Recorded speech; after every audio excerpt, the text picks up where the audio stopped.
wanted a prophecy. This is your prophecy. Donc on en revient à l'épisode 7 et à cette fin, ce combat que tout le monde conspue de ouf. Je vous remets dans le contexte.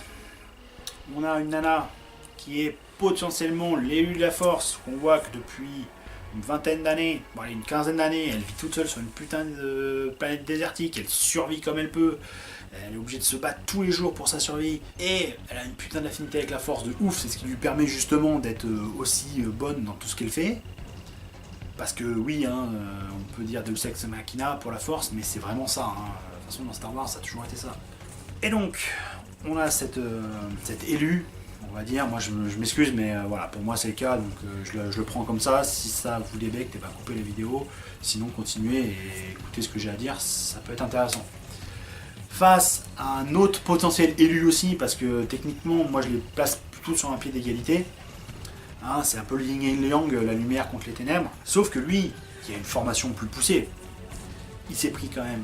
Alors déjà, il vient de tuer son père, donc déjà traumatisme psychologique. Je pense que tu fais un truc comme ça, t'es pas trop clean après ou en fonction. Bon, il a quand même la putain de rage. Il s'est pris un coup d'arbalète laser dans le bide.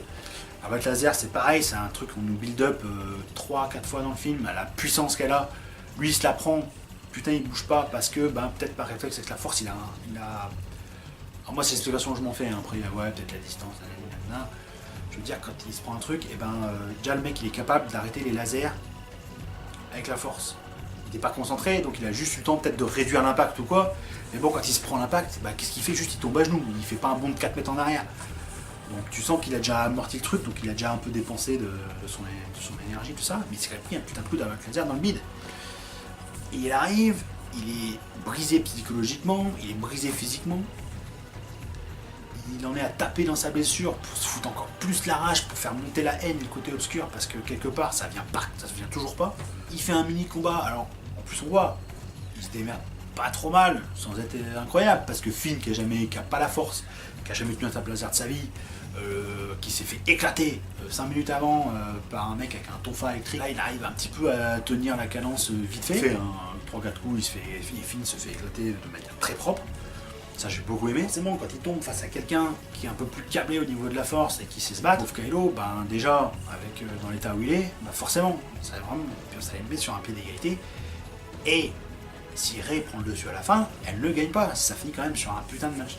Pas un match nul, mais presque. Parce qu'en fin de compte, après ils sont séparés, il y a la Terre qui s'ouvre et ça les sépare. Bon, 5 minutes de plus et je pense que Rey aurait pu le buter, à moins qu'il sorte un truc de la force qui l'immobilise à nouveau.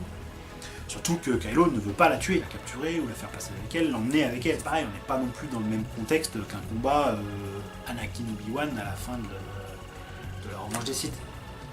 Donc une fois de plus, c'est normal le dénouement et le fait que Rey ait le dessus. C'est normal, surtout qu'en plus c'est l'héroïne. Je veux dire, si dès le début du premier film, on l'a fait se faire dézinguer par le méchant, bah à ce moment-là, tu mets pas de... Enfin, t'as pas de nouvelle trilogie, quoi. Donc c'est logique. J'arrive à ma conclusion. Pour moi, Star Wars The Force Awakens, c'était vraiment une réussite. C'était un très bon film. Alors, c'est pas parfait, hein, il y a des défauts. Mais pour moi, c'était un très bon film qui a vraiment relancé la saga.